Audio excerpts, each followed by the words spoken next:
take from my bed to the floor. 5, 6, 7, 8. Will today be rough or will today be great? 9, 10, 11, 12. Lately I've been going through hell. 13, 14, 15, 16. Today's the day. Are you coming? Are you I'm sick of being normal. I'm sick of being average. I'm sick of being mortal. I'm about to be a savage. I see a lot of things that I want. I will have them. I got a new mindset that I just established. I'll march through the cold with the nails on the pavement. I'll shovel that coal just to get out the basement. My story will be told, helping others make changes. I'll be so bold they will watch in amazement. Am I gonna face it? Am I gonna chase it? Am I gonna start over? I keep waiting. Time is limited, quickly fading. Get my mind right, it's my time to take it. Am I gonna face it? Am I gonna chase it? Am I gonna start over? I keep waiting. Time is limited, quickly fading. Get my mind right, it's my time to take it.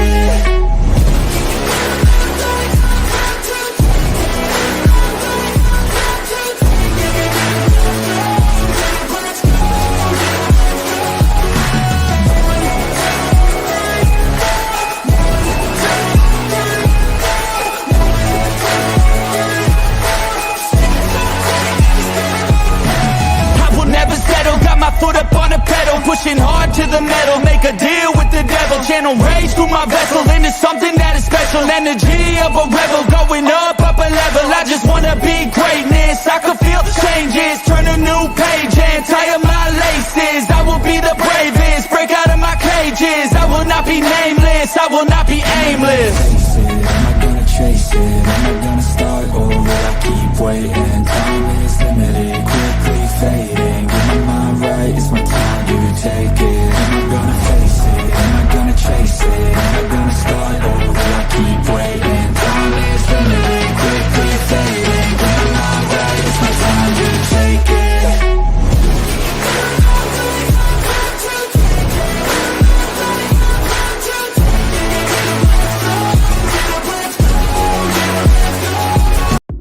You are now live with the Locked In Podcast. As always, your hosts for the evening, Steve Ushler and George Mecaj. If you're watching on YouTube and you're not already subscribed, make sure that you click that subscribe button and hit that notification bell to turn notifications on to stay up to date with the most current personal development tips and sports analysis. With that being said, welcome to the podcast and enjoy the show.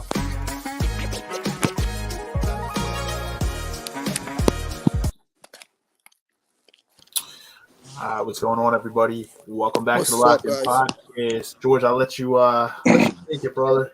What's going on, guys? Welcome back, guys. Episode 162. We're back on. The show that never ends. The Locked In Podcast, aka the Steve and G Show. And today we got a very good guest on deck. Somebody we're trying to get for a couple of weeks now, maybe a month or two even. And a friend of mine, somebody I know for many years since my high school days. My man right here, Melvin Brown, aka the spiritual healer himself. What up, Melvin? How y'all doing? It's an honor to be here. Yeah, welcome in, brother. Same here. Feel the same way, man. It's been a long way coming, and it's a good time to be here. Yep. So yeah, man.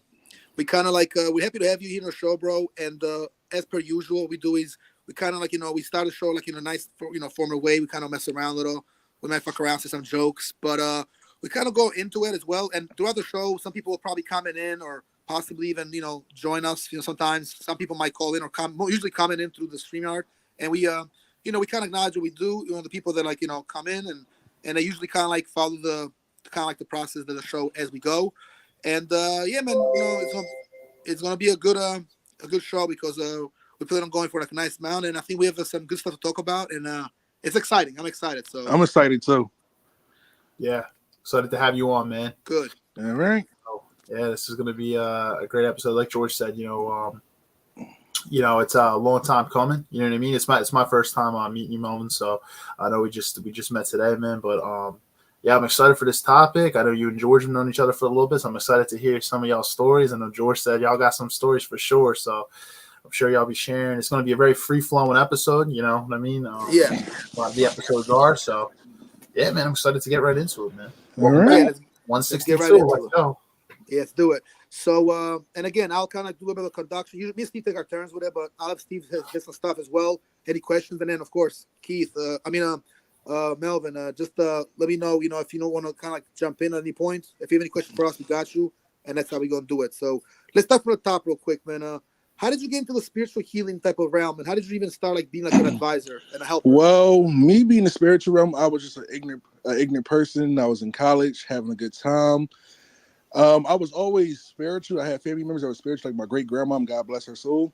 And basically, she said you have power, and I didn't believe it. I'm like, shut the fuck up. But there was always some certain situations that will always occur. So I started playing around with magic at the age probably of 16. And then when I went to college, I let it go. Doing me, having fun, fucking so many bitches in college. When I mean fucking, I'm fucking so many bitches in college. I forgot all about it. So what wound up happening was, it's the honest truth. Somebody threw spiritual work at me, like a girl tried to throw spiritual work at me, like one of the bitches I was fucking with. So, what wound up happening, I went to the hospital like multiple times getting tested like a lab rat, and the doctors couldn't figure out what the fuck was going on. I wound up going to my great grandma, I'm telling her about it, and she said, come on. She said, I want you to make a phone call. I made a phone call, went down to Louisiana to see one of my uncles. One of my uncles performed the exorcism on me, and I just say I threw up some shit, and I just say some things came out my private part that it was kind of iffy. Wow. So you're saying that, let me get this straight real quick. You're saying that basically you felt like you had a gift, but you had like some kind of like inner demons in your head, like, like you're going through some issues, some trouble, and you went down. No, I was going through like semi-health issues that the doctors did not know what was going on. Okay, semi-health issues. Let's be very clear with this. Because we have people come here that work with doctors. We had some doctors, even people that work with like mental health, and we had some very interesting topics in the past. You had issues that the doctor couldn't quote identify, so to speak. I mean, I'm gonna be graphic. That's okay, Steve. I could be a little graphic. Yeah, of course. I was having discharges. All right, fuck it. I was having discharges, like yellow discharges from my dick, and I went to the Philadelphia Health Clinic, and into Clarion University Health Clinic, and the doctor said there's no STD, maybe infection. They gave me antibiotics, but I still have having these brown discharges from yellowish discharges from my dick, and I'm like, what the fuck is going on? Turn out one of the bitches, I'm gonna say her name, named Courtney, liked the dick so much. Let's just say she bonded my dick. Man. So she did a spell on you, saying, bro? Basically put a spell on me, yes. Put a spell on me. And I lost, and I was losing weight back. I was losing weight like a motherfucker, yo. It was bad, bro. Yo, Melvin, you my man, but it's hilarious. It's a fucking crazy story. I never heard this before, but yo, so... Bro, I told you my life is different from everybody's, bro. This is already a wild episode. I love it. Yo, so look. So she put a fucking horseshoe on your balls, pause. And you were like, you just couldn't do it anymore. You're like, I gotta go see some other girl. This chick got a fucking spell on me. I gotta cleanse my soul. I didn't know what the fuck was going on. I did not know what the fuck was going on. I kept on losing weight. I was getting a little paranoid. I did not know. You understand? When the spell hits you, there's signs and symptoms. You understand? Believe it or not, the supernatural is 100% real. From my experience and everything, the supernatural is 100% real. When you see movies such as, give me a supernatural movie, The Exorcist. What's another movie? The Believers, the Ex-Believers, or something like that. Yeah, The Believers with Martin Sheen. That shit is real. Yes. And I just went through something with my dick, and I said never again. And what wound up happening after they got taken off, they was like, yo, you gotta be spiritual for now. And I'm like, I don't want to be spiritual. I don't want to be spiritual. They say, no, you gotta be spiritual for now on. And you're gonna see something heroic that happened. What wound up happening is I had an ex-fiance at the time. Her dad wound up dying suddenly out of nowhere. So, it was a fucked up situation. And then I start studying, learning, and find out the craft and understanding the true definition of a light worker and just use my power for the good instead of the bad.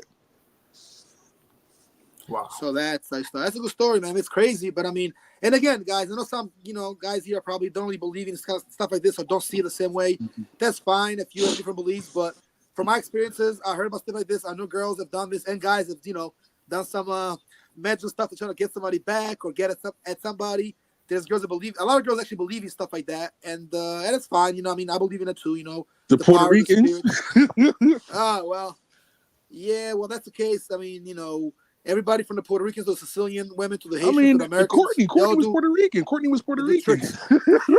they know how to do tricks, bro. I mean, they can do something where possibly they can make you fall in love with them, or maybe like they do something like where now like you're somehow stuck in that. They got you like somehow sprung, and I mean it could be like a genuine love connection. It could also be like a little more than that, and possibly like a spell. I know girls that talked about it. I actually knew a girl that told me about this stuff years ago, and like I said, let's just say that like without getting too much in detail, I heard a lot about this stuff, and it's spooky, like said, bro. You walk in my shoes, it's spooky. It gets spooky. So you got any questions, Steve? What's that? Any questions or no? Nah, it's all interesting, man. So I mean, we can keep going with this. This is some good stuff, man. So now, Keith, walk me through a little bit, bro. You got into stuff when I first met you in high school. You already doing shit like this? In high school, no, I wasn't doing nothing like this in high school. I was just a locker room class clown, minding my business. Yeah, well, you're doing your thing, High school. Everybody has a story. Everybody has a story. Where they at, how they become how it all started from where they at now. Absolutely, everybody has one, man. I know you. As I was gonna say, I was like, dude, you guys went to school together. So I was gonna say, were you into like this stuff like it all back in? Like, I was gonna actually ask that. Fuck no. Fuck no. Nah. Fuck no. George, fuck no. All I was doing was just being a class clown, being a locker room clown. I used to give myself freshman year. I gave myself the nickname Homo Thug. I don't know why I did it. I called myself the Homo Thug. They used to call him, yeah. Keith, Malcolm would say homo thug so much, man. It got so weird, But it was funny because it was a inside joke. But there was a guy that used to go by he'd be like, "Yo, like I'm a homo thug," So it was also the song at the time in like 06, 07 around those years. So homo thug was inside joke, and eat a dick or like suck on a dick, like funny shit like that. Like we would say some funny shit. Yeah. But we had to chase some guys out of the locker room before because the wrestlers to get the last room in there, like we were the last guys to stay. Everybody was gone. The school was ours, basically. The whole building was evacuated, except for it was the basketball players too. The basketball was ours. But they weren't there as much because basketball was over like a certain point. Because we ran the whole fucking school. Like you ever seen Northeast High School? You've seen Northeast High School before, right? Yeah. That's a big ass school. Just imagine like the outside is just a mile. The inside, oh my god, it's huge. It's bigger. It's bigger. It looks bigger inside for some reason. So we used to run the steps, and we were training sometimes on weekends and nobody's there. We used to go to school on a weekend or way after school, like at 5 or 6, and still train. Remember, Mel with McCready? And we would actually do like the game where like what is it called, like human chess? Like it's almost like you have to run and grab the guy and pull him on the other side of the locker rooms. And it's like all these like the hallways all gigantic, almost like hide and seek, but with the wrestlers that we actually grab and fight by the lockers, like actually play wrestle and drag the guys. We played. Everything was cool until the night school people started complaining about it. Night school, was I remember that. Night school was just, Now I can tell you a funny story about 15 guys in total. I can tell you a funny story about George. So, what's that? George already graduated, right? And he was just coming to visit the wrestlers. And I remember it was this one dickhead, this one night schooler dickhead. He was just causing all types of hell with the staff members, and even like. We told the man 100 times, like, yo, get out the locker room. I mean, yo, get out the gym. Get out the gym. This is our gym. And he just, what you doing? And boy was like, he was being a dickhead. He was like, yo, suck my dick. What y'all gonna do about it? Suck my dick, this and the third. Mind you, George graduated, and George is sitting there on some Albanian mobster shit, and just look at him. Hey, yo, my man. And the boy looked at him, and George's like, suck a dick. And I'm like, oh, he about to fuck this boy up. Well, he ran out. I chased him. But funny about the stories, I know his brother, so I kind of. I checked him. I gripped him up. I checked him, but I kind of like give him a pass. I didn't beat him the fuck up, but I could have. But I knew his brother, so that's the only reason I told his brother. He's like, yeah, he took a shit like, nah, man, brother or nah. You say that we're like that to a bunch of wrestlers, man. We could have murked your ass, dog. Fuck is you talking about, nigga? Get the fuck up out of here. I told him, yo, get the fuck out the room, bro. And when he said he ran out, I chased him. Remember, I chased him. I ran out the room. That shit was like I always tell people, like when George at his old job, and woman, and all the girls like, oh, how was George back in high school? I'm like, yo, I seen this man knock 3 people the fuck out at one time. I'm like, yo, this man was a war machine. I knocked 3 dudes out in the locker room, and then I got to find a gym, a couple arguments. A dude actually looked out for me. My boy, I'm gonna say his name, my boy D, Duran, he looked out for me one time because this Portuguese boy was trying to start shooting me. He's with him, Luis, started shooting me. I'm like, we're supposed to be cool from the soccer team, and I knew him before high school, but he's been a dickhead. He said something that's like, fuck out of here. He's like, wait, what? You trying to find me? He's like, man, you don't want to find me. I'm cool. I said, if you don't know, come with your little boys, do what you got to do. And I was like, your shit talk sounds like a cry for help. And then my man Duran had a beef for him too, and he told me, yo, it's cool, man. If you want, I got your back, You know what I'm saying? You know what I mean? Like, I learned a lot from George and on the wrestling team. I learned a lot from George. Yeah, but it was cool. It was good. He was a good leader. Look, I lost 3 matches, Steve. I lost 3 matches. I lost three three in a row, matches right? in a row. 3 matches in a row. It's so hard. And I won 6. This is my freshman year, my first time wrestling and everything. I won 6 back. I won 6 in a row after that. Tell me how out of nowhere, I'm thinking, because we had a banquet. You know how the sports banquet is, like they call you down and tell all the athletes to come to the locker room. Come to the gym room, and y'all get awards. I'm thinking I'm about to win. I made history. I did history. Mr. McCready give it to George. I was like, oh fuck, shit.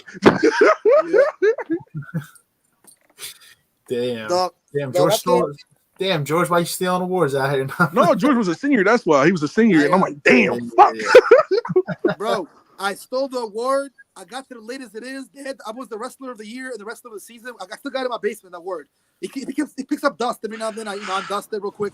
But and I got a couple of trophies like that too. I got another one in high school. I got a couple medals then after high school when I got into the MMA and all that. But and a small belt, by the way. So I got these awards, right? And then at the same show, bro, I had to smack one of our wrestlers because he kept talking too much. And yo, chill the fuck out. So actually, I kind of stole him a little. I'm gonna lie. I sucker punched him a little. Pop. I hit him right in the face. But he was an asshole. He was a little bit, you know what I'm talking about. I ain't gonna say it, but and being in high school, football players, all sports players feared the wrestlers. Yeah, they fucked with us. They knew what it was. The football players were cool. They were the big stars, all the girls, but we were the real men. We were the stronger than those guys. I mean, we was the Mandingo men. Yeah, we fight for a living. Yeah, just kind of play football. We looked at it. I mean, you tackle and all that. We actually fight. We slam dudes around, beat them the fuck up, get thrown. Wrestling's like fighting. Wrestlers and rugby, man. Rugby's a tough sport too, man. I see people. It's like everyone I know to play like same thing. Like wrestling, everybody would either like have like I would see people would have like a black eye either wrestling or rugby. Like you know what I mean, all the time. Like it'd be like somebody from a rugby match or wrestling. Like both tough sports, man. I know nobody was messing with either of them people. When I was in college, believe it or not, the wrestlers and the football players was more afraid of me than I was afraid of them. Well, I mean, you did wrestle in college, because Melvin actually went to college and he actually wrestled as well. Some people didn't, but he actually did. But I only wrestled for like 3 matches. I wrestled for like 3 matches, 3 tournaments, and I won 3 in a row. And you know how when you go to college, like you realize one thing, you realize you're not going to do this no more. Yeah. Oh, he dropped off. Oh wait, we lost it for a second. It did earlier too. We'll probably pop back on. Yeah, no problem. Yeah, he was saying like he went to college, he wrestled. He told me he was like 5-0 or 6. I think 5-0. He said he won 3 in a row though, but he was telling me about it too. Like when I was talking to Melvin and he I don't know what the hell happened. Hello? There he is. Yeah, we got you. Yeah, all right, so and you know when you go to college, you realize like, yo, I don't love the sport no more. I'm done. Because at the college, like it's either professionals or you're going to the Olympics, and I wasn't good enough for the Olympics. Yeah, it's like you understand at that point, like whether you're not, you're going to make a career out of it, or you're just going to, I mean, you could do pickup leagues with people, but I mean, it's different, you know, it's like that defining moment where you like, am I going to do this seriously, or am I just going to do it, you know? Well, yeah, wrestling is different. Like, yo, it was just different because all right, this is how I quit. I walked in the hallway and I just looked at Kurt Angle picture and I said, I don't think it's meant for me. Wow. Oh, wow. Kurt Angle went to my college. Oh, wow. Yeah. Nice, dude. You looked at a picture of Kurt Angle, he said it's not for me? Wow. Yeah, because you understand, Kurt Angle's dedicated. And I wasn't that dedicated. I mean, I was dedicated in the sport, but I wasn't that dedicated to make myself go to the USA. Like, you understand, college, it's a different beast. Football, I mean, college, and wrestling in high school, that motherfuckers was pussy. College, motherfuckers would get their teeth knocked out. I never seen so many people in that locker room with cauliflower ears in my life. That's just a different beast. It's a different beast. You're right. Absolutely right. I can concur 100%. When I actually did wrestling college, but I trained extensively a couple times. And out of fucking a top-notch D2 school. D2, not D1, but still very good. My man Jamal Johnson, he was friends with my folks, and he knew my sister from college. He was they're all athletes at that point. He was like a beast. He got into MMA, but MMA is a different problem. College wrestling was tough, but even him, he didn't go to Olympics, but he was an All-American. So I mean, that's very impressive. Yeah, Jamal Johnson. Wow. Jamal was a beast. I shook his hand one time, and I beat him again with pool once though. When I was real young, I was 17. He was like 23 already, 22, 23. I beat him again a pool, but I remember I shook his hand one time, and we chilled one time. We actually smoked one time in college. Like he was in college, you know, almost done wrestling. I was like about to get in college. I was still in high school, and we spoke a blunt one time about up there, you know, at the campus. My sister went to college at, and he was cool. He shook his hand, different strength, bro. The lifting, the dedication, the 7 a.m. workouts. I mean, it's a whole different personality, different vibe, different animal, different. It's a different animal. Sport. It's a different animal. Even though I had that animal in me, but I'm like, it's a different level. Like, bro, all I'm trying to do is get a B plus, no, a C plus and a B minus. I'm cool. I didn't care about all that, but going to Clarion University, it was an eye opener as an African American male. But we want to talk about spirituality, but we talk about that later. Yeah, for sure. Penn West Clarion, Clarion. That's where Angle went. Yeah. Penn West, man. So real quick, 2 things I want to mention real fast. Number 1, yeah, so like my man Melvin said, he went to college, right? Some guys from our team did go to college, but not too many of them made it. Maybe one guy made it. Most guys turned to MMA. Like you said, it's a different animal. Most college people go to UFC after that. Yeah, MMA or not UFC necessarily, but MMA. Then UFC. Some get UFC, some don't. Nobody I don't know if they went to Northeast got a UFC, but some guys did really well in MMA are up there. I mean, myself included. I've done some MMA matches, not UFC though, but I've been around the circuit a little bit. I mean, the good news is like a gamble, but go to like one in Japan, one fighting championship, Bellator, one of these big leagues. I mean, even small fights, small scenes, it's good. Still some pro fights, even high-level amateur. I've trained and I've done some high-level elite amateur fights, like almost like semi-pro. I fought under pro rules, but I've done combat sambo too, so I've done a couple styles of fighting and martial arts, combat sports and, styles. I fought, like UFC type rules. I fought pro rules, which is even worse than UFC. No headgear and headgear on. So, I've done some shit, but a lot of guys go in there, and guess what? College wrestling is even not as hard as Olympic. Olympic is even another level even. So we're talking about like 3-4 different levels, bro. We was like good enough. I was good enough for college, probably not Olympic. Maybe national level. Although I did go to the World Club, the World Cup for freestyle, not Greco-Roman, and not folk style. Which is what we did. It's different. You have wrestling, you have folk style, and freestyle, and Greco-Roman. Greco-Roman is a harder style. Freestyle was tough, but different rules. And you know what happened? And I actually told this to Melvin too, because I went back the same fall, but I was injured. I did a referee position move, which they don't do referee's position in freestyle too much, and I hyperextended my arm to rest. The bone top of me is kind of big. He fell on my back, and he fucked my shit up. My elbow was not the same for like almost a year. Completely messed my elbow up. The coach said, "Oh, I could tell you do American wrestling." He said, "We got to do like wrestling, like the other style, the main style, not the American wrestling rules or folk style. In freestyle, is a little different." He said. And if you do Olympic, it's also a little different. See what I'm saying? Small difference in the rules. So I was like, shit, man. Freestyle's a little different. You can push somebody out and get points. I'm like, man, I'm used to folk style and to like regular wrestling. So I'm like, shit. I was a little out of water. But you know what, though? For a guy that wrestled 40 years as opposed to 12 years of those other guys, I beat the guy that was my weight. Like, I took him down with strength and with technique, but he was too crafty. So he just got out and he took me down and stole a point and he beat me. And Steve, I can tell you another funny story, Steve. Yeah, George was the first man because, mind you, I went to school in high school, Northeast High School around 2006 to 7 or 7 to 7. I mean, yeah, you graduated 2006, right? Or 2007? 07. So you're 06. So I was there like early, the first period of 6. And George was the first motherfucker that put me on UFC before UFC was this big ass mega thing it is now. He put me on before everybody. Like before we had wrestling matches, he would put it on. Like, come on, I'm gonna get the TV, get the VCR so we can watch it. Oh yeah, we spent some good times, yo. We watched the fights. Yeah, I think we watched Anderson Silver.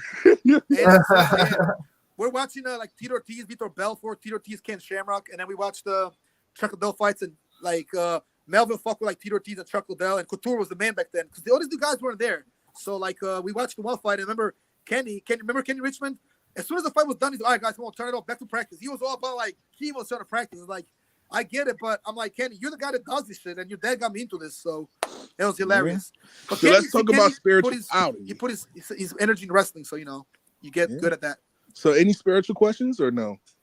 Well, we'll get to it in a heartbit, so in a second. I was gonna say in general, what would you say in general, like spiritual healing, like consists of? I'm sure it can go like crazy in depth. Is there like a in general kind of like description of like what spiritual healing kind of is? All right. So it's different types of spiritual healing, but I try to focus on the mind, soul, and the body and heal trauma. But my healing aspects is very chaotic because you understand, us like we in our 30s. When we was a little kid, we all went through something so fucked up and so traumatizing, and we suppressed that shit. And what do a spiritual worker do? A spiritual worker, they're not going to just heal you because you're healed, because you're not all the way healed. They're going to open that trauma back up, and it's up to you to heal it. Right. Okay. We talking about rituals. Okay, interesting. Yeah, no, I agree with that. I it makes sense. You know, we all have that trauma from it, and then it kind of opens it back up and kind of yeah, no, that makes sense. The journey is the journey. It can be beautiful, but it can be very scary. That's a fact. That's a fact. So, like, go ahead. No, you go first. You go first. Like, I've seen some scary shit that would make a tough man shit his pants and make a tough man sleep with his lights on. Wow. Yeah. It's deep, bro. It's deep. It's so deep. Like, when I be telling these TikTokers, like these new TikTokers, talking about witchcraft and burning candles and how to do spells, and they come and working with women want to get mentored by me, I say, y'all not ready for that. You're not ready for that. Because I'm not responsible for your stupidity. Right. It opens up a whole nother realm. It's a whole nother realm, literally a whole nother realm that would have somebody shit in their pants or literally make themselves have a heart attack because of the shit they might witness. Yeah, I feel that. I dig that. Now, what I was gonna ask you? Oh yeah, I had something to kind of add on to that. So like, from my experience now, Melvin, and as well as you, Steve, like you guys, I mean, even you, Steve, you know a little about spirituality, and I'm sure you gauged it a little bit. You've got your feet wet. You know, you heard some stuff. You might have seen a video.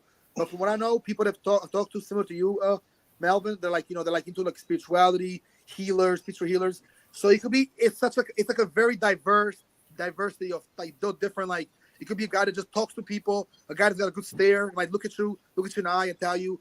And really now it's like creepy shit or scare you, but to help you, actually, to heal you. It might be like, for example, I know it sounds cliche funny, like, I'm here to help you, my child. But it doesn't have to be a miracle maker or some kind of priest or a man of God or a woman of God. It could be a person like for example, like my man, Melvin, like you or me, Steve, somebody like who's a missionary or a guy that, travels the world and tries to spread some good, and not like a religious freak, I'm going to say that, but somebody who's got a good faith, but also a man of value possibly, and it can show you a lot of things, bro. If you're learning about yourself as a man, your spirituality, like Melvin said, your body, your soul, and the inner mind. But also it could be somebody like a shaman or somebody understands this stuff. You know what I mean? Like a shaman. I know shaman. I'm friends with some shaman. I know shaman do cool things and freaky weird shit. You see what I'm doing with my hands? Oh yeah. We ain't gonna get to all that. I ain't gonna share all this. Yeah, shout out to the shamans though, but we ain't gonna talk about all that. But we ain't gonna talk about all that. It's some deep shit. It's some deep shit. That's how we trying to say it's some deep shit. That's how we're gonna leave it. It's some deep shit, guys, for sure. Also, one more thing. My man M. Brown here, Melvin Brown. Check this out, yo. I met a guy from London who actually used to make somehow make acid, and he used to like extract DMT and all that. And he knew shamans. He went to Peru, met a shaman. He said he had experience one time at like 3 or 4 in the morning. He said he woke up and he felt like he was dreaming, but he wasn't. He was also like a yoga instructor, a martial arts guy. I ain't gonna say too much. His name is Chris, but he does like some pro wrestling shit, He does martial arts. He's like an MMA fighter himself, but he does medicine and yoga and some spiritual healing. I also know a girl who was doing spiritual healing and healing. And again, they're just like life givers. Like it could be a mother that gives birth to a child who knows nutrition and people that give good touch, people that give you massages, touching healers, somebody can actually touch and heal you. There's look up Padre Pio, guys. Padre in Italian, Pio. Pio, P-I-O. This guy was a real life saint. I don't BS, guys. I don't sugarcoat anything. I mean, I ain't talking into religion, but some people like, they didn't even know if Jesus really existed, but Padre Pio really existed. This guy was a miracle maker. It's that simple, bro. I don't give a shit if you don't believe in miracles. Sometimes I don't believe in miracles sometimes, but this guy really could touch you, make a blind man almost see. He was really, and he lived in 1800s. He was born in 18, I believe, 79 or 1880, something like that. And he died in like right after the war, like 1956, something like that. Yeah. In Italy, in a small town in Italy, like kind of like Southeast Italy / East Italy. He lived there for many years, and he really was a miracle maker, like in the sense that like he could pray to him and he could kind of like do small miracles. I'm not saying he could bring the dead or not like that, I mean, or do some big time, but he can really do some, like he could be wounded, bro, and he could kind of like see you and say a prayer on you, and somehow you'd be feeling better. Like he really was. Yeah, his prayers and washes and everything can really help. He did washes too. Look him up. I'm telling you. If we had George is funny. In high school, I had a theology teacher. He was one of my favorite teachers, but he took us to a Padre Pio like shrine in like PA. Padre Pio. So I'm familiar with him because like we talked about him a lot. I lived in Italy for 5 years, so I lived in a Catholic country. I was raised a little like that, so. Right. Yeah. Padre Pio. Padre Pio. See, Steve knows. Yeah, check it out, Melvin. It's like I said, your ties in because I mean, whether we like to admit or not, some people hate talking about religion. I get it. There's some conversation you need to have. It's that fucking simple. But right now we're talking about something more even more spiritual, and not necessarily more just deep. It's gonna be, I mean, I got some more story times too. I got some deep, scary story times. If you ever well, want to hear. we got another like. Let me see. We got another like 30 minutes. I mean, 30, maybe 40 minutes the most. If we go, like, all right, so y'all want. All right, so what's the question? Which y'all want to hear? Well, hang on a second. Before we get to the question now, we'll talk about again. We're talking about the Padre Pio. Let me just finish my thought real quick. Yeah, a lot of times they're all connected, man. No matter what, everything's connected. Like Padre Pio, miracle makers, exorcists, healers, guys that can use the power of good magic. Or actually, it's more like magic in a sense of like it's through God, really, if you want to be honest. But some people can use it for the bad stuff, some for good. It's just magic is magic. Whether you're a very good person or not, that's a different story. But it can be used, many ways. White magic, black magic, and all the above. And like you said, he gets spooky, he gets very deep, very conscious, subconscious, and it's a lot of conversation that people can never understand. But I can. Steve understands too. You definitely been through it. I mean, I had some very deep experiences that we could get into it later, and Steve knows what I'm talking about. And we're gonna bring a friend of mine here who does experiences and actually makes DMT. He has trips every few months. He does a trip, and even goes to Peru sometimes or Mexico and does ayahuasca. So those things are very deep too. But go ahead, Melvin. You were saying something about like it gets deep. I know you'll continue about what you're saying, so go ahead. I'm gonna give you the floor. No, I mean, any questions? I'm ready. Anybody have any questions? We can go story times. We can talk about everything. I mean, we can talk about anything really. Let's see. I mean, when that has to do with spirituality, like we can talk about anything because I'm just trying to get entertainment to the crowd because I got. You're an open book. Yeah, I'm basically. Open book. I love it. Let's see. Let's talk a little about. Okay, so we're gonna get into some more questions as well as the business and all that, but let's stay a little bit on spirituality, sort of like realm and topic and everything, and the main highlight. Let's want to figure something out now. Tell me a little bit of experience you had that you felt like you really like you kind of made like a little bit of an impact with someone, and when you knew that like your stuff, like what you're doing, and what you experienced and what definitely like how can I say, like when you knew it was legit, like not only works but you see it firsthand, like wow, I have some kind of like I have some tools, some powers, some tools. All right, so that's a good. All right, so yeah, let's start with that. So I'm really popular with my oils. I'm very popular with my oils. If you ever had an oil, you gotta understand. So when people will call me for my business and be like, Melvin, I want an oil, I ship it out to them. Then they tell me all these fucking weird ass experience that they went through with the oil. I'm like, that's some bullshit. So I was at the strip club. Yep. We ain't gonna say the name, but I was at a strip club. If you can say it if you want to, but just don't say no. I was at Lala. I was at Club Lala. So basically, I was just sitting there, I had my oil on, and next thing you know, it was kind of weird because all the strippers was like, "Oh my god, you smell good as shit! Oh my god, you smell good as shit! Oh my god, you smell good as shit!" Yeah. So I'm like, "What the fuck?" So I told the strippers, I'm like, "Oh, I make the oil. Mind you, the oil is spiritual. It got some spiritual work in it, some concoctions, and they also have pheromone in there that makes people go crazy. You just make the girls fall in love. It makes the girls fall in love. So I wound up putting the pheromone. So I said I made it. They said bullshit. So I said I'll be here the next day. So mind you, I'm on vacation, so I'm on break. So I was at the strip club. How many times I was there, bro? I had to be there like every 2 weeks. I was there rapidly. 4 times that I saw you. Yeah, 4 times. Yeah, I was there 4 times. you came a lot in. You came a lot in November, December. Then you slowed down in January a little bit, but you were there like once in January. But that's the thing, because you saw me there. You're like, "Oh, you work here? Damn! Look at George, yo. He in the Lilas." Bro, and it's so crazy about that because manifestation works. I'm always thought about George. I'm like, I wonder how George doing. I always thought about it. Like, I wonder how he doing. The next thing I go to Club Lala, just mind my business. And I'm like, yo, this motherfucker look familiar. I'm like, George, and I gave him a hug. Yeah, I see him. I was just walking by the door randomly. I just seen him. Like, it was so random. I was actually on the floor, and I was like, "Oh shit, you were there? He good. Come on, don't worry about paying. I got you." Bang. He was in. That's it. George says he's good. So when the strippers was like, "Oh my god, this smell good," I said, "All right, fuck out of here." So next thing you know, I started talking to the one bartender girl. She went to the same high school that we went to. You know what I'm saying? So the blonde. Yeah, I'm gonna say her name. So she thought I was weird at first. She thought I was weird. You understand? I'm a big, strong nigga. You know what I'm saying? That's kind of intimidating. You know what I'm saying? So basically, what wound up happening was I tried to flirt with her, but she didn't budge on it. And George is giving the 411 about the strip club, like, yo, fuck these bitches, this and third. You better off with this. So what wound up happening was one of the strippers, Goldie. You know what I'm saying? Goldie a freak. Yeah, she crazy. Yeah, Goldie a freak. So next thing you know, Goldie like, "Oh my god, you smell good. I'm gonna make you yo, can you make me one?" I said, "Sure." I made Goldie one.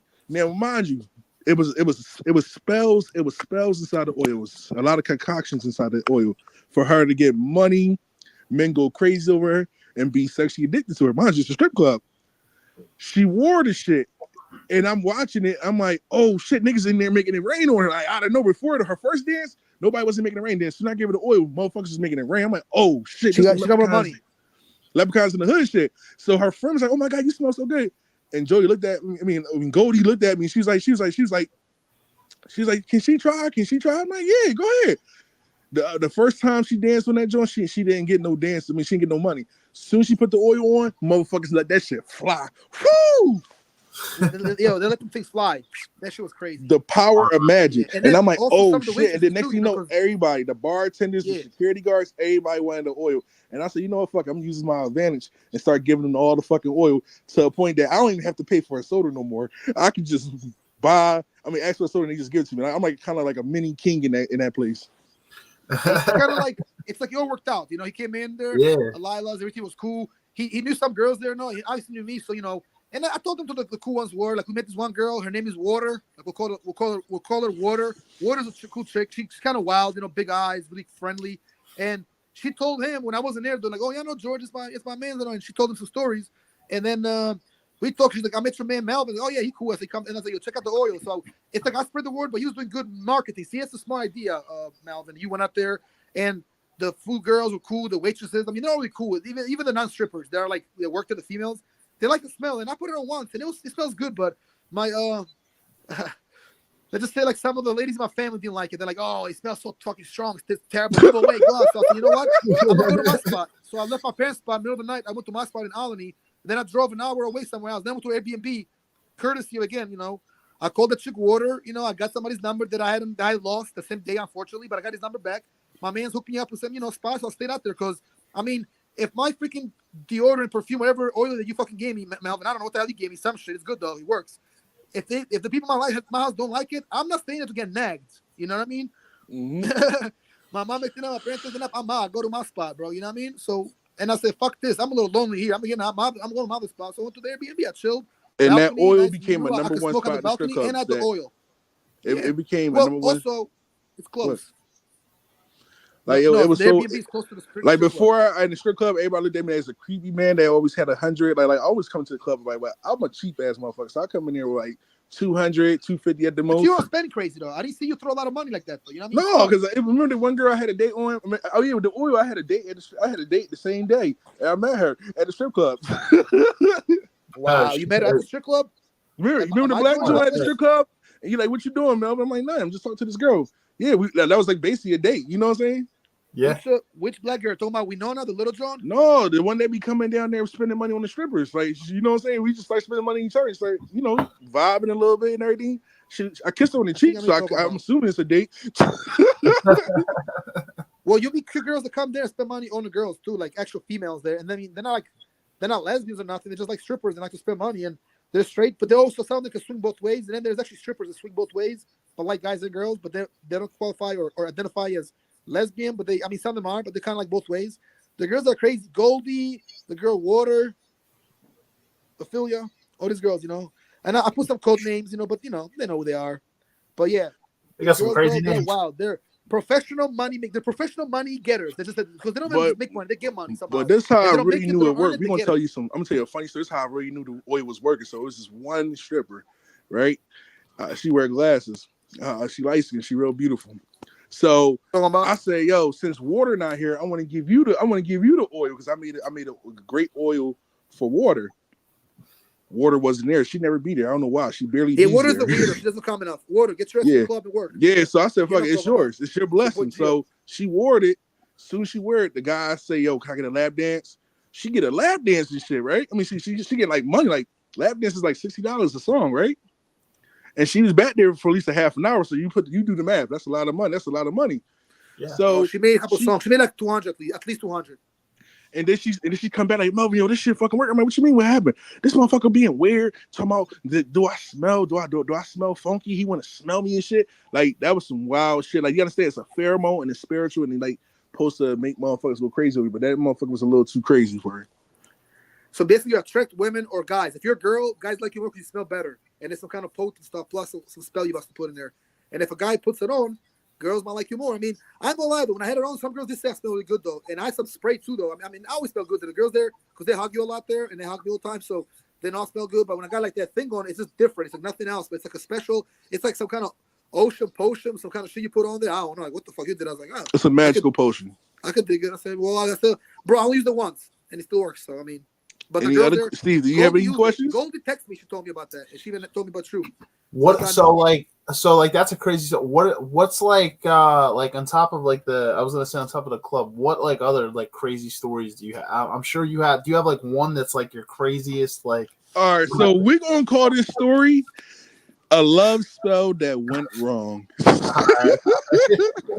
right, let's dive into it. So I remember this one girl hired me. It had to be the year about 2019. She hired me. This woman paid me $3,000 to bring her schizophrenic boyfriend back. Okay. Oh. Wow, it sounds crazy already. So I said, all right, I'm gonna do the work because it's $3,000. Shit, I paid a lot. I paid all my bills on that shit. You know what I'm saying? And paid advance on rent. So I was good. Yeah, you're all right. So fuck it. So all of a sudden, she called me. She said, Melvin, I need your help. I said, all right, I'm gonna help you, baby girl. But you pay me $3,000. Next thing you know, for like a month and a half, she was calling me, harassing me. I ain't seen no results. I wasted my money. You scammer. I'm like, how the fuck I scammed you? You paid me. I said, my price is normally $600 to $1,000. You gave me $3,000 on GP. So what the fuck is going on? Bro, 2 months later, the spell worked. He's in front of the house, talking about he missed her. He want to work things out. Remind you, all right, things is working out. But I put so much shit in the air, so much. I put the spell in the air so strong. Well, mind you, he's schizophrenic, so he's weak. So if you put the spell on somebody that got mental issues, it can go haywire. So basically, motherfucker, they was fucking all night long to the point that the sister would call me like, yo, Melvin, I'm scared. Like, all he want to do is have sex with her. I'm scared. What did you do? What did you do to my sister? I'm like, nothing. She want her results. This is what they gonna get. It's a lot of fucking in love. You know what I'm saying? Yeah, it is. That's a fact. So her being a narcissist, she said she wanted to do her and have fun, broke up with the boyfriend because she knew she had the spell work, so he was gonna chase her forever. Man, she was over there fucking with some other nigga. He came down there, broke in the house, beat up the other dude, start using her fucking using her house and her TVs for kung fu practice, putting holes all over the wall. It was to a point that the judge had to step in and say, yo, y'all gonna have a restraining order. So they had a restraining order for a few months. They got back together. Wow. The girl still wanted to do her and have fun and to try and dog him out. So what wound up happening? She said she leaving. Her boyfriend, the guy that I did the work on, he said, okay, I'm going home too. She comes back, nobody's in the house. So she called one of her side niggas talking all this freaky shit, talking about how she want to suck the bull dick, do all this and do all that, and just come down here before my boyfriend come down so you can fuck the shit out of me. So, wow. So all of a sudden she get a text message like, yo, I'm downstairs. Mind you, it's raining. She from Miami, Florida. So you know how Miami rain is. Rain like a motherfucker. So she go downstairs, nobody outside. She trying to say nobody's not outside. She said, yo, you said you was outside. He said, yeah, I'll be there in 5 minutes. My bad. She go back upstairs. As soon as she about to call her side nigga, the nigga was in the closet the whole time. He didn't go nowhere. Wow. So her man was and beat the shit out of her. But he's hiding in the closet the whole time, acting like, wow. And she's calling some side dudes. And I'll be telling people like, yo, when you get these type of work, yo, this shit is dangerous. Like, you're basically like a spell by itself is dangerous. Spells is real. So that you if you love this person, Don't try to use this shit just to dog somebody up because they hurt your feelings and you bring them back. And bring him back he wound up beating the shot at her to the point that she had a few veneers, dental implants in her fucking teeth. It's got to be strong enough against a regular person, but then like when you're going against when you're putting up against somebody who's mentally ill on top of it or has mental health issues, you know what I mean? Yeah. And then she started using them. See what I'm saying? Because she knew she had the clutch that you told her. Yeah, see, and that's when I realized all money ain't good money. Yeah, everything's good money. You're right. And you said her reasons behind it were like selfish anyway. She just wanted him to chase her, but at the same time, she had the narcissistic like tendency. Yeah, she thought he wants because he gonna chase. Yeah, like you can do anything you want, but you can't play with spirits. Like it's real.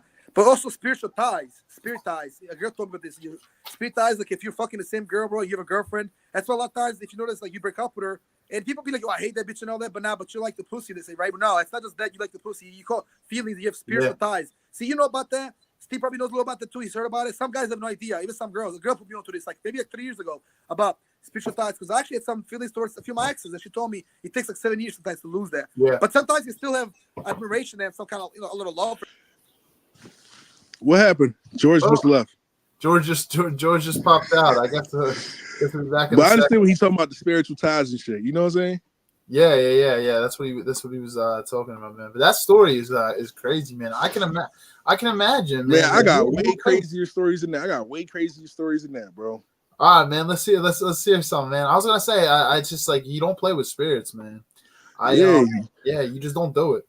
Like my one friend in Africa, he was like, "Yo, when you see spirits, treat them with respect." I'm like, I'm gonna be disrespectful, man. I got my ass whooped. That's all I'm gonna say. But me and you, Steve, get to talk. I mean, you and George get to talk about it on a Spotify because it's really deep. You know what I'm saying? Yeah, exactly. Yeah. But so another story I also remember. It was this one woman. She was a good woman. She what I mean, beautiful, a good woman. Like she had a good heart. She was very humble. And she was getting spiritually attacked by her neighbor downstairs. Neighbors was throwing so much witchcraft at her, it wasn't even funny, to a point that she was seeing shadows, and it was bad. So I wound up doing a ritual. When I first did her candle, the candle exploded, and it gave me indication like, yo, if it would have been one more year, she would have died of a heart attack. You know what I'm saying? Oh wow. So I took the ritual, I took the spell off of her, sending it back to the woman. Let's just say, and the woman was a hellraiser. Like she was always fucking with people fucking with people in apartment complexes. And what wound up happening was she wound up catching out of nowhere stage 3 cancer, like so aggressive, random. She and the fucked up part about it, she had a full checkup a month ago, and then all of a sudden she just developed stage 3 cancer in her brain and all over her body.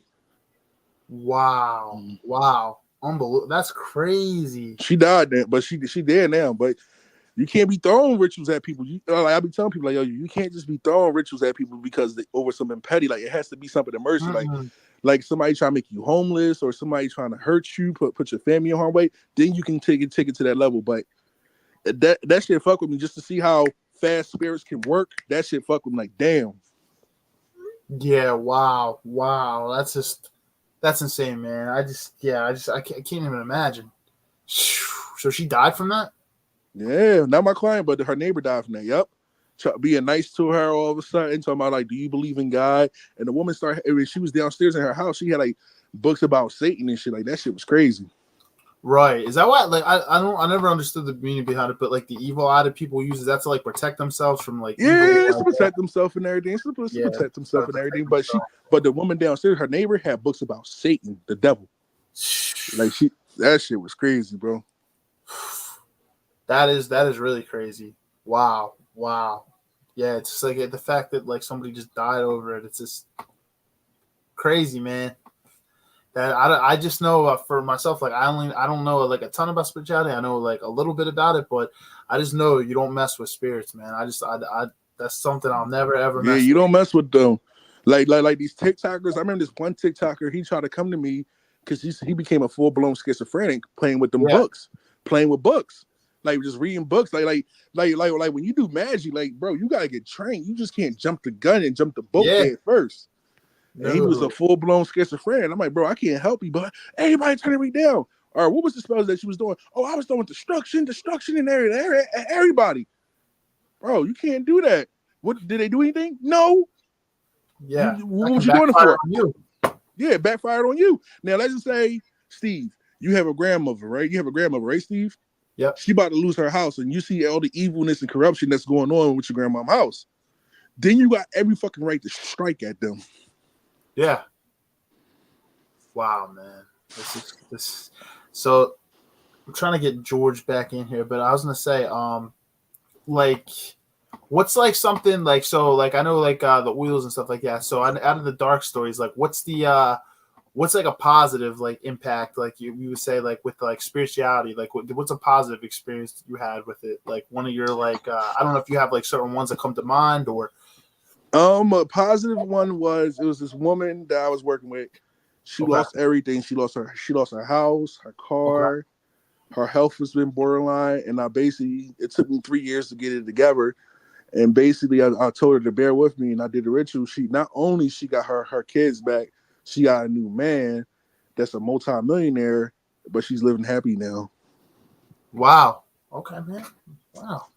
Yeah, man. It's like that manifesting, like type, like it's manifesting type energy, man. It's like. But people be getting mad at me though. Like when I used to do I do money rituals.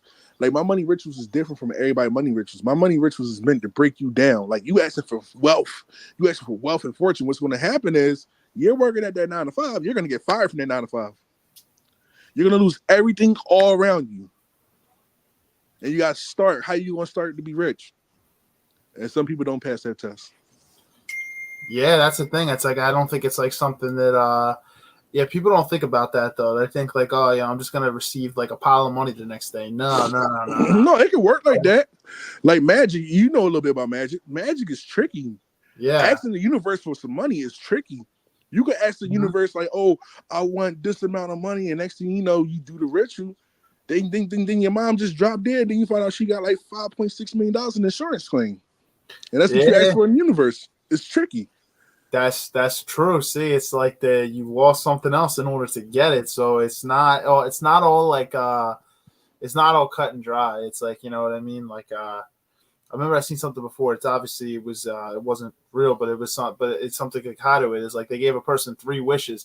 They said be very specific when you get those 3 wishes. You know what I mean? And then like if they weren't specific, there will be something kind of attached to it. So they'd be like, wait a minute, I wish for this. It's like, yeah, but you got this in order to get that. So it's like, yeah, if you're not specific. So like, yeah, it's like, I can imagine that. It's like, it's tricky. I had a client that wished for like a lot of money. She got fired from her job because her boss didn't want to have sex. No, her boss came on to her like the following week trying to have sex with her. She got fired the next week because they didn't have sex. She went to court and got some lawsuit settlement.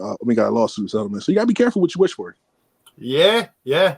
That I think was like the thing too. That was the meaning behind it. It was like be careful because everybody think because if you wish for something, it's gonna happen. Oh, I wish for this much amount of money. Next thing you know, money come there. No, every cause has an effect. That's one thing about magic. Every cause has an effect. Exactly. There's a ripple effect around that. So you have to be very, very careful. That's what I say. People said like, oh, if I could go back in time, I'd time travel, I'd change this. It's like, yeah, but that has an effect on the universe though too. It's all affected. It's like, everything you do, like it's anything you want to change or try to wish for, it has an effect. There's another effect to it. It's, you know what I mean? Like I remember this one client, he hated his ex-wife so much. Right. They was together at the time. They was together at one time. Right. He wanted a new girl he wanted a new girl. I did the ritual, just being a dumbass. I did the ritual. His ex-wife wound up cheating on him with a black man and took all his money. But he did find true love, but he broke his shit now. Yeah. See, there's always something behind. You know what I mean? It's just wow. Yeah, we were just talking about different types of rituals, George. We're talking about like with the money ritual. It's like your person in order to get that wealth, something like you can leave your 9 to 5 or whatever first, and that breaks you down, and then it's like, most people, I can imagine most people don't pass that test because it's like, they're like, oh no, the wrong thing. They don't trust in it, so it's like, yeah, where from the start, they think that everything's gonna be. I don't know how to put it. It's just it makes sense. There's like you said, cause and effect. Mm-hmm. With everything. Like I gotta like it was somebody that I knew that wanted to be a rapper. Okay. Right? I told him don't be a rapper. Just get a 9 to 5. He was so persistent. I didn't do the ritual, but he went to somebody else. And I said, bro, I already did your reading. It's not gonna be perfect. Let's just say he's seen some things that he wasn't into. You know what I'm saying? But I can't get into details because we're on YouTube. This is going to be on YouTube, so you understand what I'm trying to say. Yeah, of course. It doesn't always work for the best. That's the thing. You got to be careful. Sometimes it works for the best, but it depends on your intentions. It depends on your intention. Exactly. That's the thing. You do it, but He does work the best because you told one thing. Anybody come up to you and pretend to be good, but you got to know their real intentions, and you got to know how to say no to some people. Be like, nah, I'm not. I just can't. Because people don't think you're a healer and helper, and they want to pay you. But this is like serious stuff. So it's like it's not. I just know what the I ain't never tell nobody this story, but I'm gonna tell y'all this story. Good. I had an aunt. I got an aunt. She was in love with my uncle. Okay. She loved him so hard, but my uncle dogged her the fuck out. Oh, really? Right. My aunt didn't know nothing about magic. Right. So she went to one of her neighbors, one of her co-workers. She wound up putting a concoction. I mean, the person said, okay, this is what you're going to do. You're going to do this, you're going to do that, you're going to do this, you're going to do that. She did everything with the spiritual worker told her to do, her neighbor or her co-worker. Within 3 months,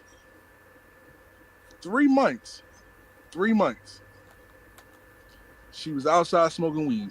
I mean, in her bedroom smoking weed. The spell didn't kick off with my uncle. Wow. She about to go downstairs to get her some milk. As soon as she opened that door, it was nothing but fire blaze. Wow. Both of my cousins died in that fire. And they're both her kids. Sorry to hear that. Sorry to hear that, man. I mean, I wasn't born at the time, but this is the story. You know what I'm saying? Yeah. You heard about what wound up happening? My uncle can't get rid of her to this day. They in their 70s. Wow. See, man? It's just... Yeah, it works, bro. I mean, it's really there, but... George, if you had like if you were to like have a ritual done for you, man. Yeah, I mean, you don't have to think of one on the spot, but is there anything that you would like think of like you would have one done for? Like for like a chick or a person I was seeing, a significant other, or just anything in general? Just anything in general.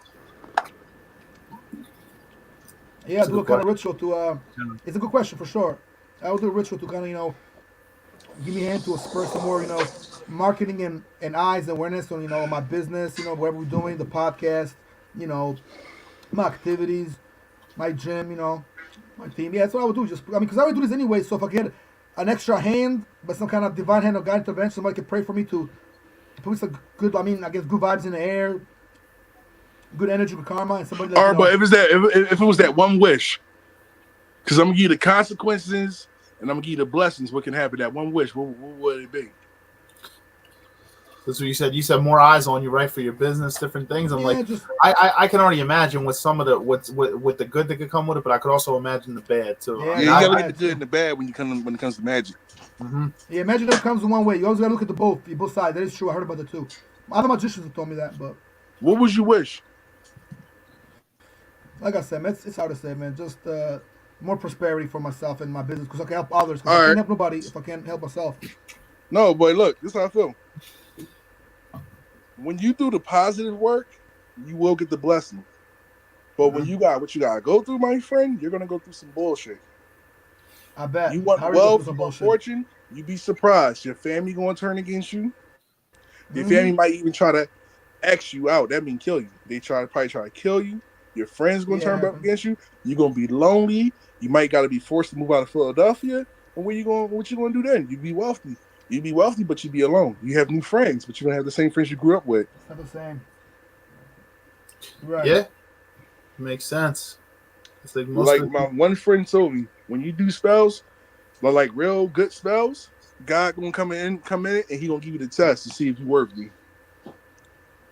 Yeah, because if you want something, I can imagine, like if you want something that you don't have at the moment, your life probably doesn't reflect what you don't have. So like your path of life at the moment. So God could come in and remove things. You know what I mean? Like that's the thing. It's like, certain things, like you said, friends and family turn on you. You become more lonely. Yeah, because most people that are working hard to be very prosperous or make millions or billions. Sacrifice a lot of time. It's a lonely lifestyle in itself. You know what I mean? It's a lonely lifestyle. They don't have a ton of friends around them all the time because most people don't understand. When if you're working towards something big, you're working in all these types of hours towards your business and stuff.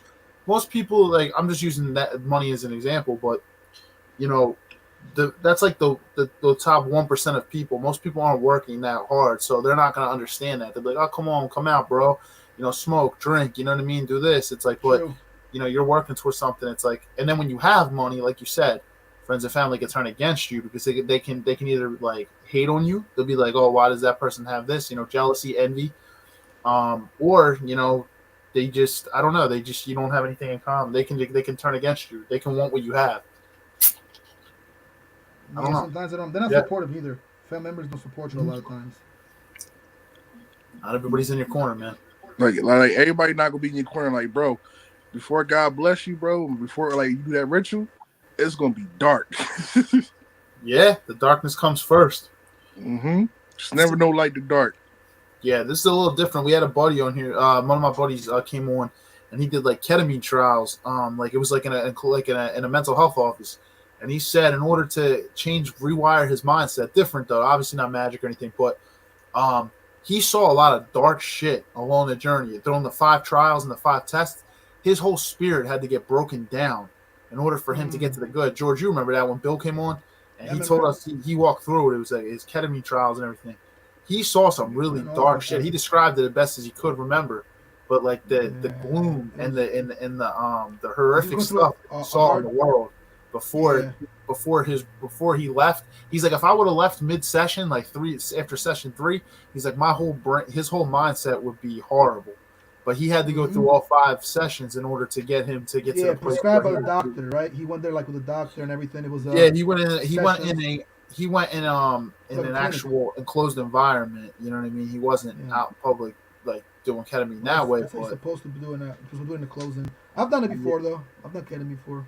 Yeah, he was in an office doing it, but he said if he had left after session 3, he said the stuff that he saw was stuff that he could never even imagine, like in the world. But it had to break his spirit down first, and then to have that positive stuff. So it was like, it's different. Yeah, bro. Yeah.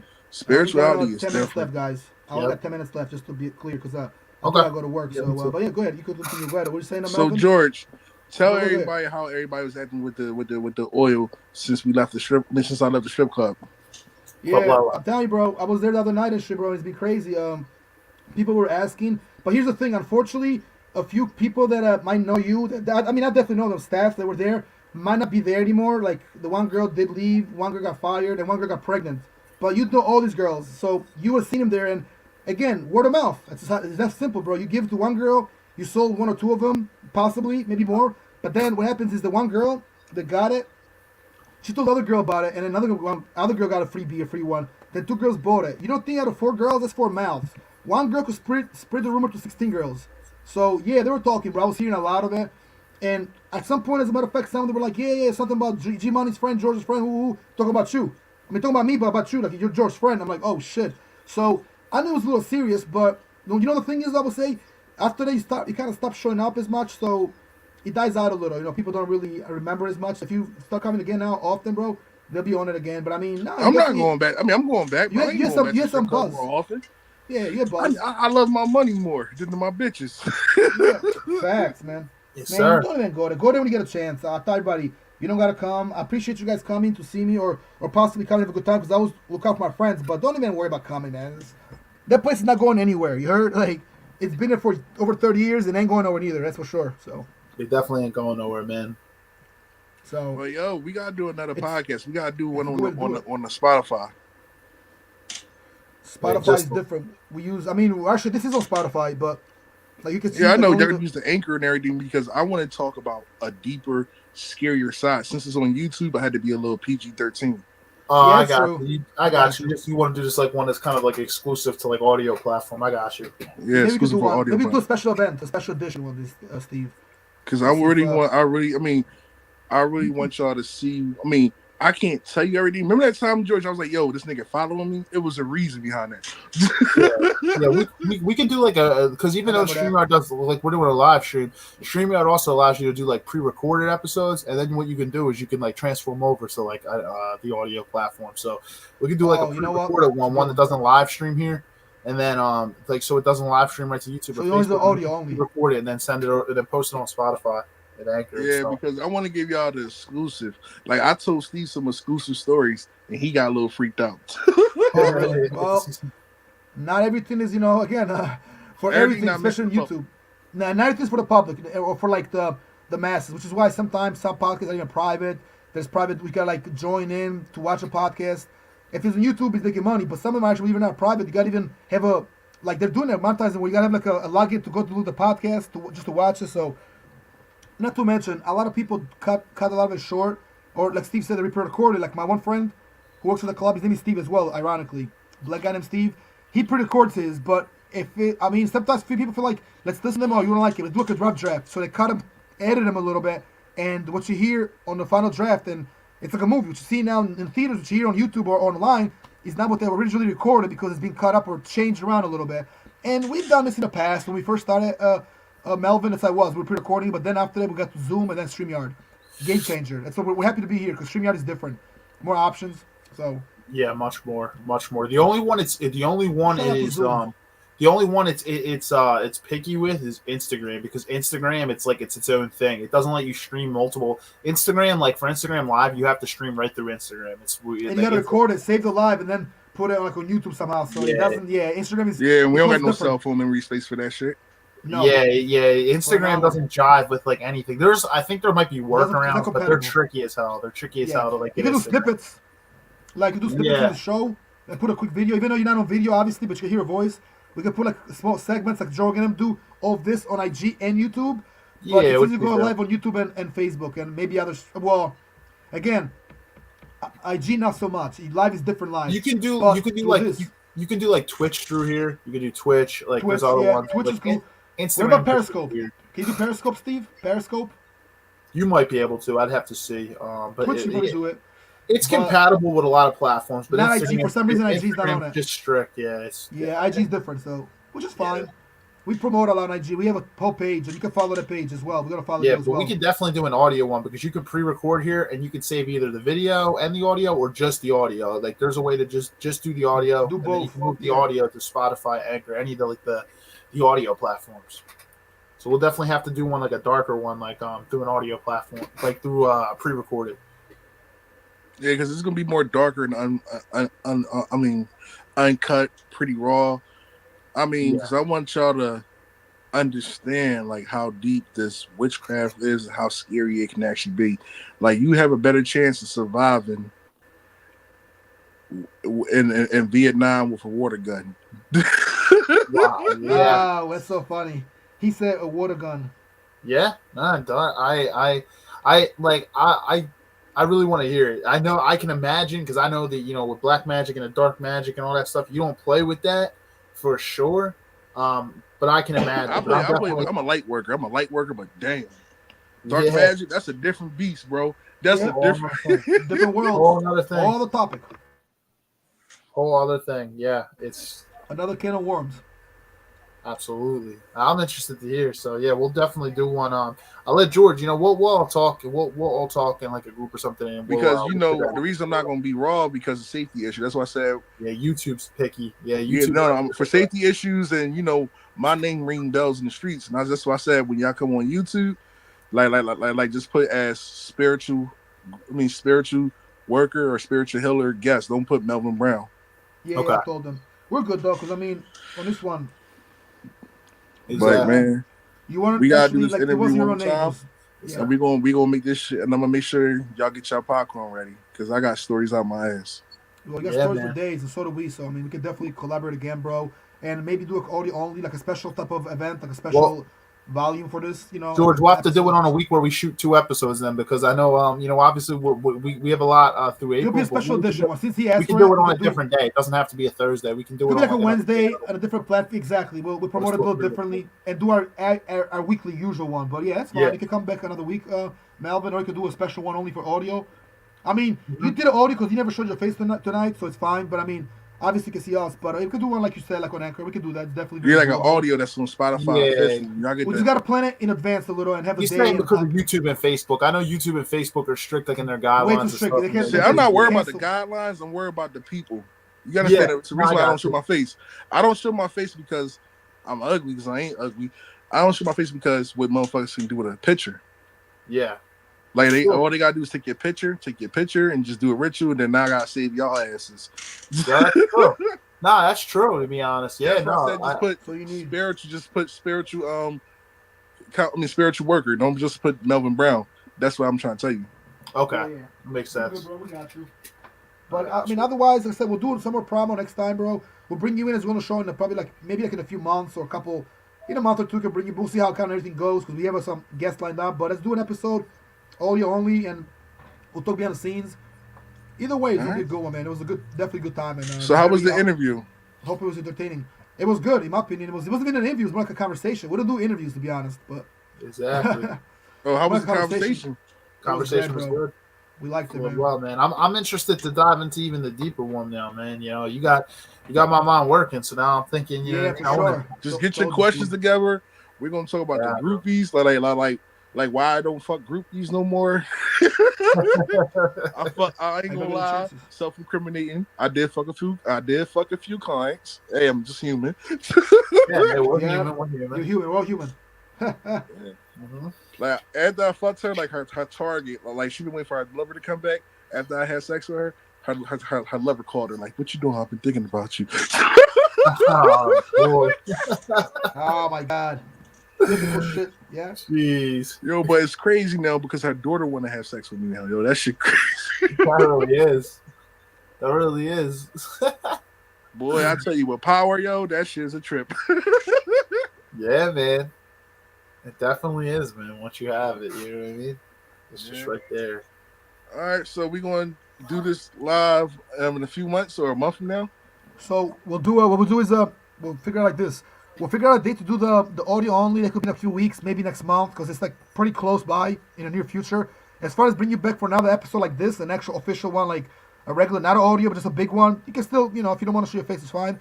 We'll do this one probably around like May. I think I could be great. Yeah, around like May will be great. Like, but the audio one we can do probably earlier than that. Yeah, the audio one could be like in March, because I mean today's already the 22nd and February's almost over. So we could do that one maybe in a couple of weeks or something. I'm fine with it. We'll let you know. It's time to gather our questions and stuff like that. Yeah, obviously we want to come. We can plan it out a little different, do some research, but we can do it. It's fine. Yeah, absolutely. I thought it was a solid show, guys. I thought it was a great show, man. Very open, that different dynamics, different type of vibes. Obviously, I think man, I appreciate you coming, Melvin. I think you did a great job, bro. Pretty much said out there, no, it's barred. Like we have to do it. We're wrestlers. They come up from our old days. We don't give a fuck. We say how it is, but but it was good actually. Nobody got their name out there. We didn't put nobody out there. Nobody's business out there. And that's how it should be. Nice and clean to the point. Very nice, informative, good storytelling, some good discussions. Talked about YouTube a little. Talked about your selling products and how you. Yeah, I was having a hard time trying to. Oh yeah, I do sell lube too. If y'all got some bitches, I got some lube for y'all too. Like to make the bitches go crazy. Lube, yeah. Well, one of my clients said he made one bitch bed so wet. I mean, the bed was so wet. I got that, bro. But I mean, shit, we might need that too. You never know. We can always hit you up for that. He said he thought she was dehydrated. All that water she let loose. But I got you, George. Yes, sir. I got a spot, man. I remember I told you about show and tell. We're gonna go there one day. I know the guy that runs the whole shop. My man owns the whole. Man, I'm not going to show and tell. Show and tell weird. It would be strippers with C-section marks and shit. Don't worry. We're not going for the strippers. We're going there for business. I helped run that joint. I know the people that are being there. You talking about Mikey Lass? Mike, my boy Mike is one of those guys. Yeah, Mike is cool. Mike Lass. Mike Lass and his friend Don. But yeah, and the owner there. And then my man Karate Joe. Or they call him Karate Joe. It's like a rapist name. No. These guys, they call him Karate. He's a boxer, karate guy. This big black ball. He's been in the industry for like 30 years. Been a bouncer for almost 40 years. He's like around like close to 60. He's like 50 something. But he's been doing it for close to 40 years. And he's a karate. He does some karate and he's like a boxer. And he's like some kind of black belt. So they call him Karate. Karate Joe does karate. But he's up there he's got the hat backwards with the do-rag or the bandana. He is a straightforward guy. Hands are like this. About 6'4.5", 6'5". Yeah, he's a big dude, bro. The name Karate Joe or Karate sounds perfect for him. And I know the black Joe in London, Miss London, she owns a mic. When I first met her, I thought she was a porn star. Even her name sounds like a porn star, but now she's a stripper, retired stripper. But people don't know this, yo. They all get naked, including Miss London. She gets butt naked in the night. Oh, shit. I can tell y'all a funny guys, story. I gotta go because I'm getting late. I can tell you. Can I tell you a quick story or no? We actually might have to make it next time because I kind of have to go. This is going to be real quick. It's going to be real quick. That's okay or no? Yeah, it's okay. So I remember I was at the strip club and it was a time when Katie Morgan was at the strip club and she wanted to buy oil off me, and and she loved the oil so much we was about to call each other, but you know, it was like a business that went. I mean, it was like a business deal that went wrong. Oh God. Oh, for real. Well, what club was this? What did you meet? Remember the club? Cheerleaders. Cheerleader. Ah, okay. She was there. She wasn't working there. She was just there, right? Yeah, she was there, but I thought she was going to work with me so me and her can get, you know, maybe it wasn't in my path for to work with Katie Morgan. Y'all know who Katie Morgan is, right? Yeah, I know who Katie Morgan is. Yeah. I was really, I'm still butthurt about that. It never. I feel you, man. But that's cool, man. That's a good story to know, man. It's good to know, definitely. We got to hit up cheerleaders. Actually, got to go there for some stuff anyway. So I don't like cheerleaders. Them bitches bougie as shit. I'm not a fan of it. I like the setup. I like Club Lala. Club Lala is darker. You get to touch their butt. You get to have a good time. Feed them food. You know what I'm saying? You can do a lot. Yeah, I mean, there's no famous people to go there. We know some famous people to go there. I mean, honestly, well, I'm not gonna say his name, but he's been on here before. You know, famous football player. You know, we've had some people. You know, athletes that go there. George knows. Yeah, I was talking to Melvin about it earlier. A couple Eagles guys, like the guy, what's his name? Freddie. Maybe it's a Mitchell, right? I mean, before the board. Freddie Mitchell, yeah. Freddie Mitchell, the guy who plays for the Sixers. Something Reed. I can't remember his name. Was it like Reese? No, Reed. Reed. Y'all need to go to the Swingers Club though. We talk about that in the podcast though. Yeah, we're talking about that, bro. Well, it's expensive to get in there, but I mean, I'll check it out one day. Man, $150 to get your dick sucked all night long, man. I don't give a fuck. You know what I'm saying? Wow. We'll see about that, man. See, I don't know. I could do that without paying $150. I'm gonna keep it real with you, player. But you know, what it do is what it do. You know, bad boop. We're gonna go one day, man. I'm gonna check it out. I'm not worried about getting a dick sucked. I'm going there to get some network to see the scene. No, George, you was in there. You probably fight because you might be, what the fuck? You gonna say what the fuck so many times? Really, I might just chill. You know, just keep it simple. You know what I mean? You know. I know you told me, but you know, and this is not this thing because I actually got to go to work in a little. Funny thing about that is that the guy that actually was a coach for Frankfurt once, I ain't gonna say his name now because he might not want his name out there. He actually been there. He told me about a swingers club in Port Richmond though, but he said that he says like 30 to get in, but he said like it's pretty nice there, and he'd go with his girlfriend, and he bring girls to the Lilas all the time. I'd put him on my list. Good guy. He remember me. He's like, yo, ain't you arrested for Northeast? Right away he knew me. He's like, yo, I remember your name is George, right? I was like, oh shit, how'd you know my name? And we started talking, and then I remembered him. Oh yeah, I said, you were coaching against me. He's like, yeah, but you know, you always beat the guy from Frankfurt. You beat our guy. He said, we beat you guys, you know, but I beat their guy. It was actually might have been my junior year, not senior year. So you might not be there quite yet, Melvin, but it was good.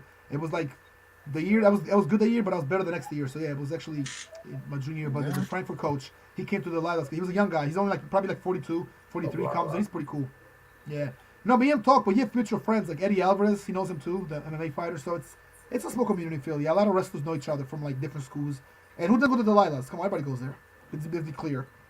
All right, so this was a good conversation, and let's do this in May. Yep, let's do it, man. We'll do like an audio only. Maybe do something else, but we'll do another one, part 2 with you, bro. And because we bring guests back every now and then, so definitely do one in May. I might bring Whitney as the guest too. Say no, stop. Oh yeah, bring her. Hell yeah. That's a beautiful woman. Yeah, she is, bro. We slipped. I just never really got her number. She's gone apparently, but she comes through. One time I think her folks in the club one time. I seen her folks and shit like that. Yeah, her mom was there. I saw her. Shout out to the mom. I gave her some oil. But look, we all gotta go. We all gotta go to work. I mean, I don't gotta go work. Y'all gotta go work. Yeah, we gotta do some stuff, so we gotta get going. Pleasure to have you, brother. It was a great time, bro. You rocked it, man. I think it was a good, definitely a good show. People should really watch the show. We're gonna promote it even after. Sometimes we promote shows after the stream is over without people watching the rebroadcast. It's on YouTube. It's always there. I mean, you can always watch the rerun. I mean, once it's over, if you watch it real time when it actually goes live, that's great too. But yeah, we appreciate you, man. It was good. It was a good episode. I think Steve. All right, no problem. But in the meantime, y'all have fun. Y'all be safe and stay dangerous. Do not put Melvin Brown on the YouTube post. Just say spiritual guest. Yeah, we got you, man. We'll just all right, bro. Y'all be safe. Yeah, man. Have a great night, man. Everybody, we'll see you next week for episode 163. After Hours Part 5 is next week. We'll talk more about that during the week. I want to thank you, man. Thanks, Melvin, for coming on tonight, brother. Thank you, bro. Appreciate you. It was good stuff, man. Have a great weekend, bro, and I'm going to hit you up. All right, Mel? Maybe I'll see you soon. All right, bro. At the spot. Take care, guys. Have a good night, guys.